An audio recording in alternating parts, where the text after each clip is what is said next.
Yo les amis, bonjour tout le monde, bienvenue à la chaîne Android Technologie. Les nouveaux, vous êtes les bienvenus comme d'habitude. N'oubliez pas d'activer la cloche notification pour recevoir toutes nouveautés de ma part. Ça fait longtemps que je ne vous ai pas présenté des vidéoprojecteurs. Aujourd'hui, la marque Vabs m'a envoyé un vidéoprojecteur qui fait 1080p. Quand on entend 1080p, automatiquement on imagine une très bonne résolution d'image. Donc on va faire le mode unboxing du Vabs D5000. On va voir la qualité du son, la qualité d'image, la résolution d'image et après toujours mon dernier mot à la fin du mode unboxing. A tout de suite les amis. Bah.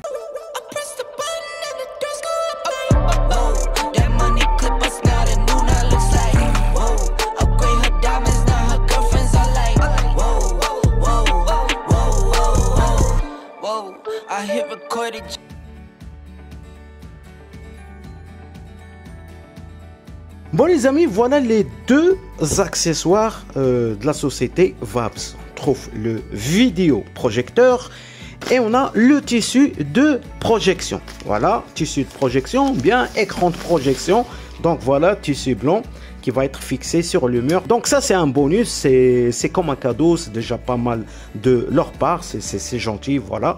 Donc il fait 2 mètres sur 1 mètre 50, donc c'est pas mal. Ok, et on a une sacoche grise pour protéger le vidéoprojecteur, voilà, avec la marque Vabs ici. Vous avez une petite poche ici, donc je sais pas ce qu'il y a à l'intérieur, voilà, ok.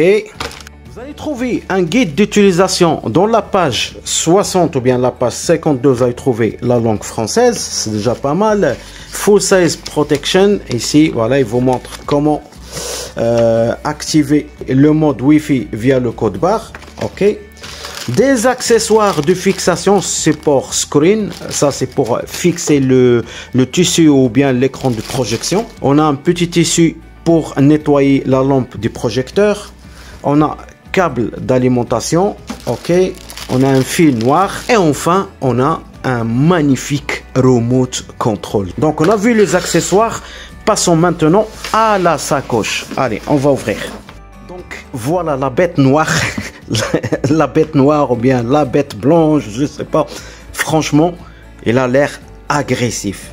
Donc, concernant les caractéristiques du D5000, ici, on a le bouton marche-arrêt. Vous appuyez et maintenez enfoncé pendant 1 seconde pour allumer ou éteindre le projecteur. Sur cette partie, on trouve le levier de réglage manuel de la mise en point. Vous pouvez régler la netteté de l'image, régler le levier lors du changement de distance de projection. Ici, on a la lentille. Donc, je vais retirer le capuchon de l'objectif avant utilisation. Donc, regardez, il faut toujours le protéger. Là, on a le capteur récepteur infrarouge. Concernant la vue latérale, vous avez le son stéréo qui sort par là, vous avez le cordon d'alimentation, vous avez le correcteur trapézoïdal, vous avez 2 ports HDMI, 2 ports USB, vous avez l'output audio, vous pouvez brancher votre casque, vous avez ici l'infrarouge et vous avez le VGA. Et en dessous, vous allez trouver des trous de vis M4 pour plafonner ou bien pour fixer le vidéoprojecteur et un bouton ici, presse, voilà, ce qu'on appelle base de fente. Regardez, quand je clique ici, hop, voilà, ça vous permet, voilà, de positionner et de régler le vidéoprojecteur. Donc, on va le démarrer, les amis. On va voir la qualité d'image, la résolution d'image et le menu de configuration. Les amis, donc voilà le vidéoprojecteur. On commence par le menu de configuration. Quand vous branchez votre vidéoprojecteur, vous partez directement sur le menu de configuration. Vous allez trouver d'abord le screen mirroring. Vous allez trouver le mode setting, ça veut dire paramètres. Ici, on a la version du vidéoprojecteur. Ici, on a le Media Player 2, Media Player 1. On a le mode HDMI 2, mode HDMI 1. Et on a le RGB ou bien PC. Si vous voulez connecter ou bien relier votre PC, votre ordinateur au vidéoprojecteur. Et quand vous cliquez sur le menu Settings, voilà, vous allez tomber sur cette image. Comme ça, ici, vous avez un menu qui vous permet de paramétrer pas mal de choses. Concernant mode image. Mode image, quand je clique sur mode image, vous avez mode présentation, vous avez mode lumineux, film et utilisateur. La seule chose que vous pouvez modifier ici, c'est à partir du menu utilisateur. Et là, vous pouvez changer le contraste, la luminosité, la couleur, netteté, teinte et le ton des couleurs. Ok? Donc, ici, on a le mode audio. On peut augmenter le volume. On a le mode de son. Que je clique sur le mode de son, vous pouvez choisir soit le son cinéma ou bien le son musique. Ok. Dans le menu image, on peut changer l'aspect. Vous avez le mode 16:9, 4:3 ou bien le mode auto. Je vous conseille de laisser sur le mode auto. Projection, si on clique ici, le front, si vous voulez changer, quand je clique sur front, l'image ça change. Regardez, hop, hop. Hop, ça retourne à l'image normale. On a l'horaire fermé, 10 minutes, 20 si vous voulez fermer votre vidéoprojecteur. D'ici 10, d'ici 20, il va s'arrêter. On a order, on a réglage langue. Vous pouvez changer la langue. Il y a pas mal, vous avez la langue arabe, langue française, langue anglaise. Et vous avez ici le mode Factory Reset. Si vous avez un problème ou bien vous rencontrez un problème, vous cliquez sur Factory Reset et tout sera érasé. Et à la fin, on a le mode Bluetooth.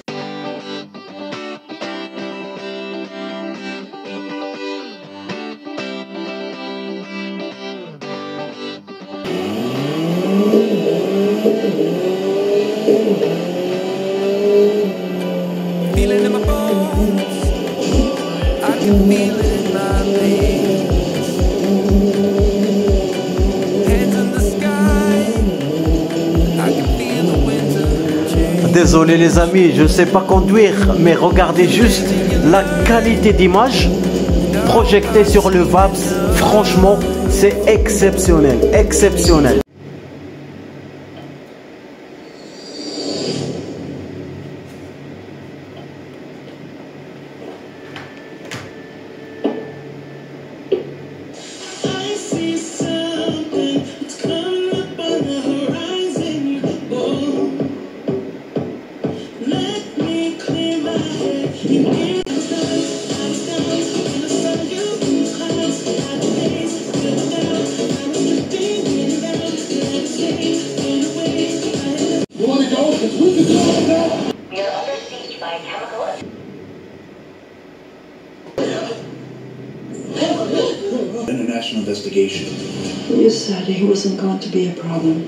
Les amis, on est arrivé à la fin de cette vidéo.